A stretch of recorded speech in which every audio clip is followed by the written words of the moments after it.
Hoje eu vou falar sobre essa questão que ontem foi bastante abordada na mídia em relação à temperatura do planeta Terra.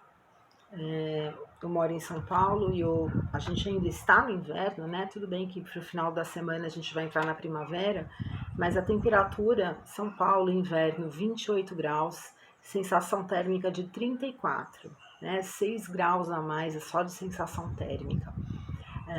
Eu já abordei várias vezes a respeito da conduta que nós humanos temos com o planeta Terra. Eu gravei outro dia um vídeo com uma canalização do Sherman, pedindo para a gente prestar atenção aí no planeta, e todas as canalizações que eu faço dele, todas falam para a gente cuidar do planeta, coisa que nós não estamos fazendo. E é importante deixar claro que, enquanto algumas pessoas estão preocupadas, né, com a guerra na Ucrânia, realmente é uma situação preocupante, mas isso daí está sob controle, ok? Então, assim, a guerra vai continuar, eles vão, uma hora, vão entrar no entendimento. Algumas pessoas têm essa preocupação de estourar uma terceira guerra mundial, e se porventura isso acontecer, que eu acho muito difícil, a grande preocupação é com uma guerra atômica, né? Isso não vai acontecer, tá? Então, a grande preocupação que a gente tem que ter nesse momento não é com uma terceira guerra mundial, não é com uma guerra atômica, tá? Se houver alguma coisa nesse sentido, e todos os treinamentos militares que são feitos com ogivas nucleares, com bombas, sempre há naves ali para neutralizar os efeitos ou até mesmo impedir que isso aconteça. Eu até já comentei que há um tempo atrás a China, eu não me lembro se foi a China ou a Coreia do Norte, resolveu fazer um teste com uma arma nuclear e não deu certo, tá? Porque eles vão estar sempre interferindo nessa questão de armas nucleares. Aí, por que eles não podem ir mais à frente? Por que eles não podem colocar uma paz aí entre Ucrânia e Rússia?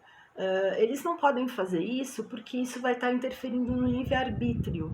E uma das leis universais e que eles seguem, principalmente os seres evoluídos, o comando Ashtar, é exatamente essa: respeito ao livre-arbítrio. Eles não podem interferir na política, eles não podem interferir nas decisões dos humanos.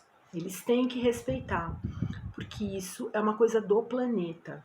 A questão é, no caso de uma guerra, alguma coisa nuclear, eles podem interferir, porque isso vai estar alterando, mudando, interferindo em todo o sistema planetário. O que acontece? Se a gente colocar uma guerra nuclear, um doido lá em algum canto, apertar um botão e sair uma ogiva, um míssil, um outro doido vai fazer um contragolpe e vai apertar um outro botão e vai sair vários mísseis, várias ogivas. E aí isso vai colocar em risco a estabilidade do planeta. O planeta pode se desintegrar ou se comprometer. E a gente tem que entender que o universo está sempre em harmonia. Se o planeta Terra desaparecer, ele vai comprometer todo o sistema solar e uma parte da Via Láctea. Então, nesse caso, eles podem interferir. E outra coisa que é importante deixar claro é que o universo é multidimensional, existem muitas dimensões. E toda vez que é feito um teste nuclear, toda vez que acontece algo nesse sentido, essa energia ela emite vibrações, e essas vibrações são muito potentes, elas podem interferir numa outra dimensão. Por isso que nesse caso eles podem interferir. Em relação à questão climática, e é uma coisa que eu vejo da canalização não só do Sherman, mas de todas as pessoas que fazem canalizações com seres multidimensionais, prestem atenção com o planeta de vocês, cuidem do planeta de vocês, olhem o planeta de vocês. E nós não fazemos isso. O que nós estamos vivendo hoje em relação a clima é o que estava previsto para acontecer daqui a 20 anos. A situação é extremamente grave. Ai, não me alarma. É para alarmar, sim. As pessoas, o governo, todo mundo tem que fazer sua parte. Ah, mas e o governo, não sei o quê. Não pode deixar só no governo. O governo é centralizado em meia dúzia de pessoas. Quem é responsável é a população. Nós, a população, temos que fazer uma pressão em relação ao governo da nossa prefeitura, do nosso estado, do nosso país. A pressão é de baixo para cima. A gente não pode só delegar a responsabilidade no nosso presidente, no nosso governador, no nosso prefeito. Nós temos que fazer a nossa parte. E cada um pode fazer a sua. O nível dos marés está subindo a cada vez mais. Eu estava vendo o desrespeito que acontece com a nossa biologia marinha. É muito grande a quantidade de lixo que é descartado. As pessoas falam, e o que eu posso fazer? Muita coisa. A gente tem que ter sim um consumo consciente. Utilizar o mínimo possível de plástico. E aquele plástico que a gente utiliza, a gente tem que reutilizar ele. A gente tem que fazer o descarte no local certo. Procurar utilizar sacolas retornáveis. Se você usar o saquinho do supermercado, reutiliza ele para lixo, reutiliza ele numa próxima compra. A gente tem que ter essa consciência, né? Voltar a usar o vidro o máximo que a gente puder. Então a gente tem que reduzir esse consumo. Aquilo que for possível reduzir de papel, vamos usar o papel no lugar do plástico. A gente vê, o governo tem que investir, as pessoas têm que começar a pressionar o governo a investir em sustentabilidade. Por exemplo, um exemplo que eu acho muito bacana, pesquisas, existem condições de utilizar o bagaço da cana. O Brasil é um dos maiores produtores mundiais de cana-de-açúcar. Aquele bagaço da cana pode ser utilizado para utensílios plásticos. A gente não precisa, para substituir o plástico, a gente não precisa estar utilizando tanta coisa assim.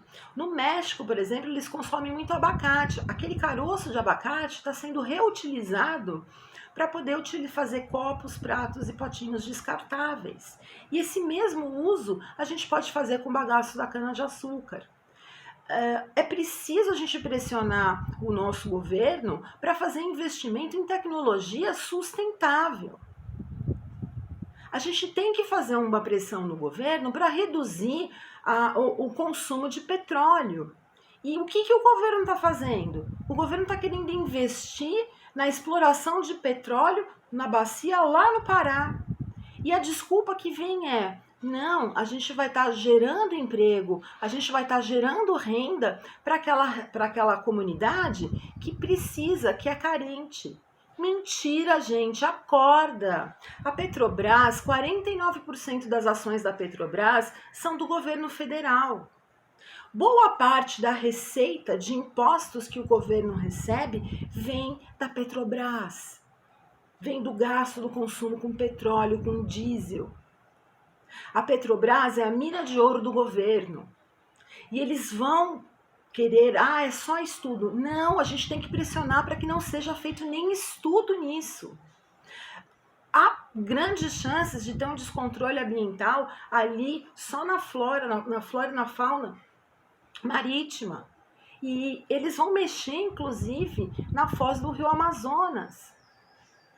A gente tem que olhar o que está sendo feito. Há alguns anos atrás, foi construída uma bacia, uma hidrelétrica em Belo Monte. Aquilo desequilibrou todo o clima daquela hidrelétrica em Belo Monte para poder gerar energia elétrica e geração de empregos. Não, vai me gerar empregos ali na cidade, na região.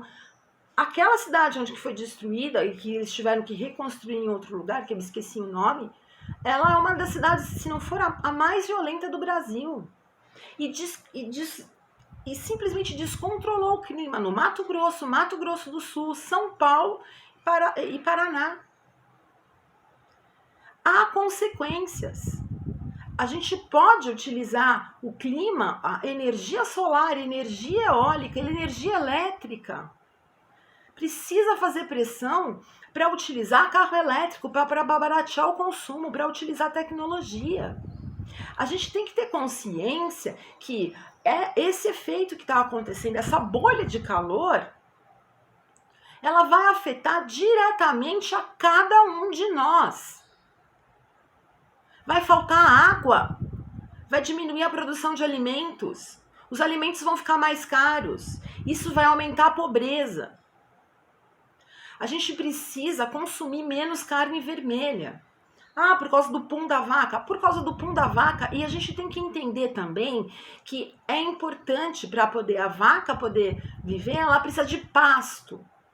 Ela precisa de muita área de pasto. E isso gera desmatamento. Já está desmatado. E continuam gerando desmatamento. Ah, mas no governo atual diminuiu. Diminuiu, mas não acabou. Precisa acabar. As pessoas não podem fechar os olhos para o que está acontecendo na Amazônia, não podem fechar os olhos para o que está acontecendo no Pantanal. As pessoas não podem mais continuar fechando os olhos para o que está acontecendo no Cerrado. Esse descontrole climático que está acontecendo no Brasil está afetando a África. Esse desmatamento. É só a gente lembrar o que aconteceu no Canadá. A floresta de pinheiro do Canadá pegou fogo. A fumaça foi parar em Portugal e na Espanha. Gente, está tudo interligado. E cada um tem que fazer sua parte. Consumam o mínimo de possível de plástico. Ainda dá tempo de desacelerar esse processo. Porque do jeito que está, as perspectivas não são boas. Vai acontecer de descongelar as calotas polares. E isso significa o quê? Que o litoral, todas as cidades litorâneas vão desaparecer no mundo inteiro. Litoral do Brasil, América Central foi para o saco, os países insulares no mar Mediterrâneo, tchau Itália, tchau Grécia, tchau Portugal, tchau boa parte da Espanha. A gente tem que entender que todo mundo tem que fazer sua parte. E a nossa parte é cobrar um posicionamento firme do governo. Não adianta o nosso presidente lá no G20 falar que está acontecendo na Amazônia e ser aprovado o estudo para fazer a retirada de petróleo na bacia lá no Pará. Não faz sentido. É o oposto. E a gente tem que se movimentar, a gente tem que fazer alguma coisa. E isso começa dentro da nossa casa. Parar de ficar jogando lixo, sucata, entulho em beira de rio. Eu moro em São Paulo, só tem rio canalizado aqui. Eu nunca vi tanto rio canalizado. E as pessoas, principalmente nos bairros mais carentes, quando não tem o rio canalizado, o rio tá lá, com aqueles paredões ali de concreto, as pessoas ficam jogando sofá, entulho, lixo. Aí chove, alaga e depois fica aquele caos. As pessoas têm que ter consciência. Se tem um rio do lado da sua casa, atrás da sua casa, você mora embaixo de um rio ou de um córrego, não jogue lixo. Tem que ter o descarte, leva para outro lugar, cobra da prefeitura. Para ter um caminhão de lixo ali, a gente tem que cobrar da prefeitura para que todos os lugares tenham coleta seletiva. Isso, a prefeitura só vai dar se nós fizermos a pressão. É para isso que eles existem. Os nossos vereadores foram eleitos para atender a população. E não só para ganhar e desviar dinheiro. A gente tem que fazer uma pressão em cima desses caras e exigir, eu quero coleta seletiva, pelo menos nas grandes cidades. E tem que ter, a gente tem que ter consciência. Não pode delegar a nossa responsabilidade para os outros. E é isso que a gente tem que entender. Desculpa, eu tô muito triste. Muito triste. Porque tudo que eu venho ouvindo do Sherman nos últimos anos, desde 2020 eu comecei a canalizar ele, está acontecendo. E eu falo para vocês, não é 10 anos para isso aqui virar um caos. É muito menos, no máximo 5. Então, é cada um fazer a sua parte, sim. O recado tá dado. Desculpa eu estar alterada, desculpa eu estar nervosa, mas é que eu tô realmente muito, muito preocupada. Eu sou Cíntia de Oliveira, terapeuta holística especializada em questões kármicas e canalizo mensagens de Sherman, um andromedano integrante do Comando Ashtar. E se você tiver alguma dúvida, deixa aí nos comentários, tá bom? Beijo de luz, fiquem com Deus.